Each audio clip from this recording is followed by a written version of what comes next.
What's up, everybody? Welcome back to The Pulse. Today we're exploring the unique experiences, challenges, and strengths of people who are both queer and autistic. This is a crucial conversation shedding light on the multifaceted identities within our community. Let's continue with part 2 of our Pride series, right here on The Pulse. Let's start by understanding what intersectionality means. Coined by Kimberlé Crenshaw, like we talked about last time, intersectionality refers to the interconnected nature of social categorizations such as race, class, and gender, which can create overlapping and interdependent systems of discrimination or disadvantage. In our context, it helps us understand the experiences of people who are both queer and autistic. Recognizing and valuing the diverse identities within the LGBTQ+ and autistic communities is vital for fostering inclusive and supportive environments. Statistically, about 15 to 35% of autistic people identify as LGBTQ+, compared to 5 to 10% in the general population, highlighting the importance of understanding this intersection. Queer and autistic identities. Navigating both queer and autistic identities can be a complex scenario. The autistic community, as we know, is very diverse, encompassing various sexual orientations and gender identities. Research shows us that autistic individuals are more likely to identify as non-heterosexual, with estimates ranging from 20 to 50%. Personal stories from individuals who identify as both queer and autistic highlight the nuances of these experiences. Societal norms and expectations often intersect, impacting how queer autistic individuals navigate their identities. And these stories remind us of the importance of creating spaces where all identities are respected and celebrated. And we're going to share some of these stories in the coming episodes as this series unfolds. Challenges and stigma. Queer autistic people face unique set of challenges. Discrimination and marginalization can occur within both LGBTQ and the neurodiversity communities, as we know. A survey by the National Autistic Society in the United States found that 70% of autistic people reported feeling social isolation. And this isolation can be compounded by the additional layer of being queer. So understanding and expressing one's identity and sexuality can be particularly difficult due to societal norms and lack of awareness.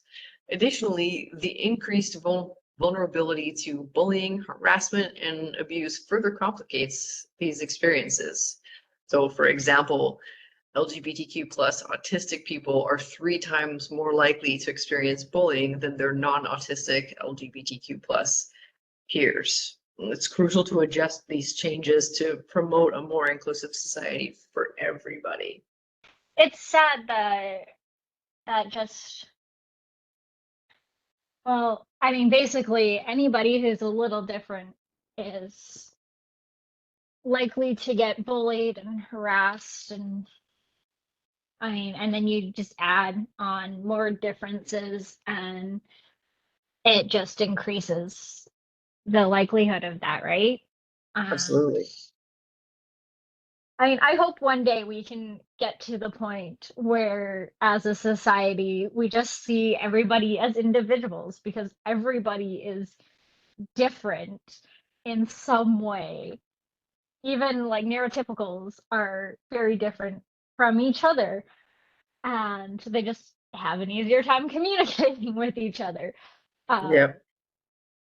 But like everybody is different, and so yeah, I really hope we get to the point where, as a society, we can all just be like, yeah, everyone's different, and that's okay.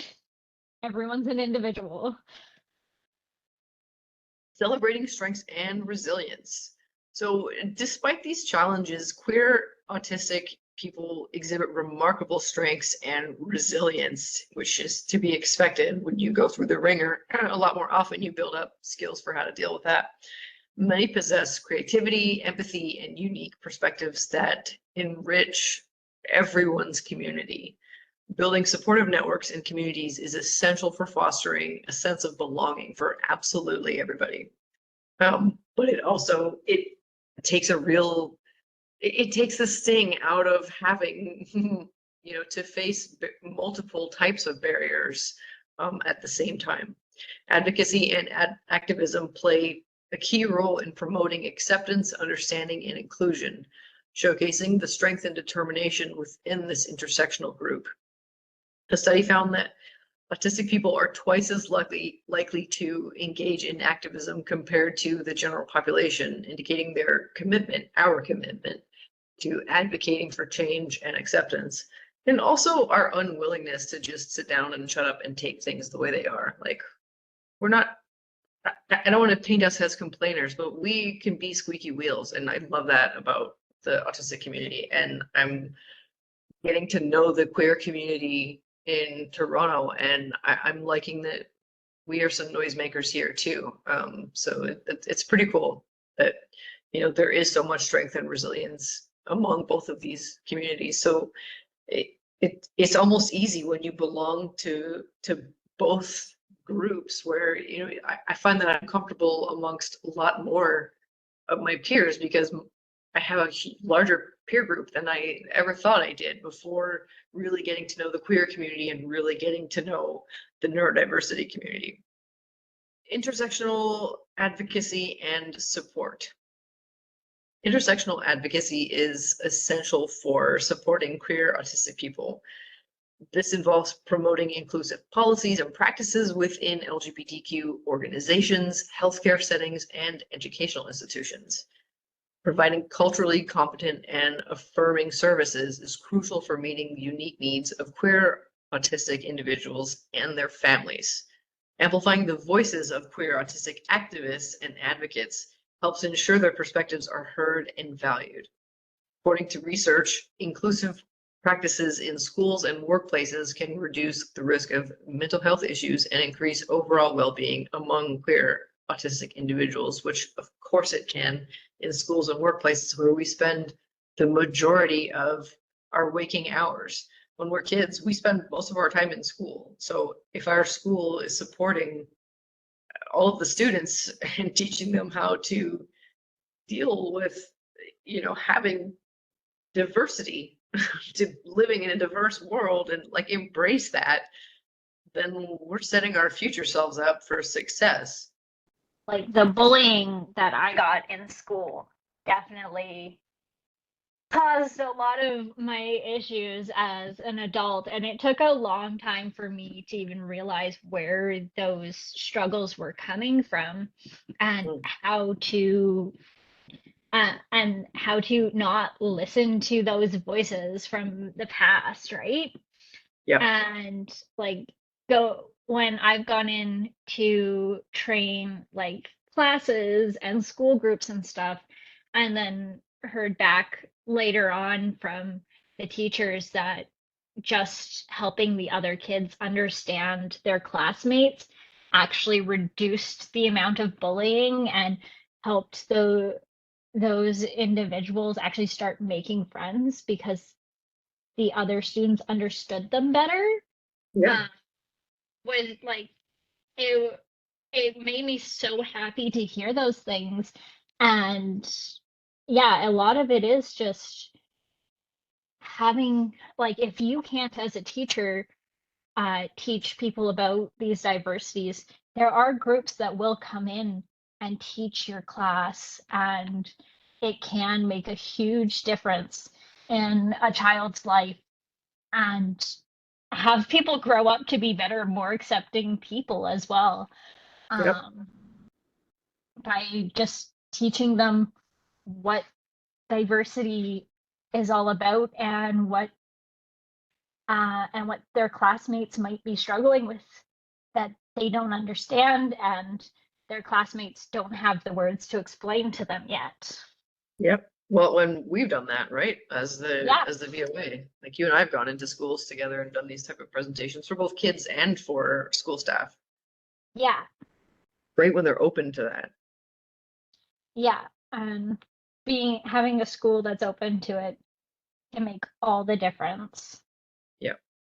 Absolutely.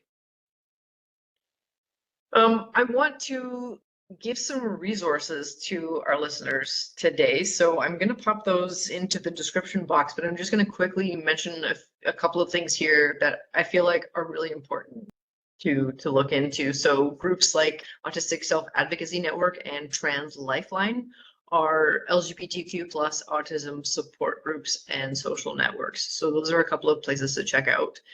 Some mental health resources and advocacy organizations like the Trevor Project and the National Autism Association are a couple of other ones to check out. I'm not saying that any of these are good or bad. I'm just recommending them as places for you to vet as a listener, researcher, or just enjoyer of information. A couple of books and articles that I want to mention are Unmasking Autism by Devin Price and The ABCs of LGBT Plus by Ash Hardell. So we've covered a lot today, from understanding intersectionality and celebrating strengths and resilience of queer autistic people. It's really important to continue learning and listening and advocating for our rights and inclusion. That does it for this week's episode of The Pulse. Next week, we're going to continue this discussion and we're going to highlight some queer autistic voices. So get ready for that, because that one's going to be really cool too. As always, if you have questions or ideas to discuss, or if you'd like to be a guest on the show, send an email to voa@pacificautismfamily.com. We look forward to more of your great questions. Thanks for listening. Don't forget to like, share, and subscribe.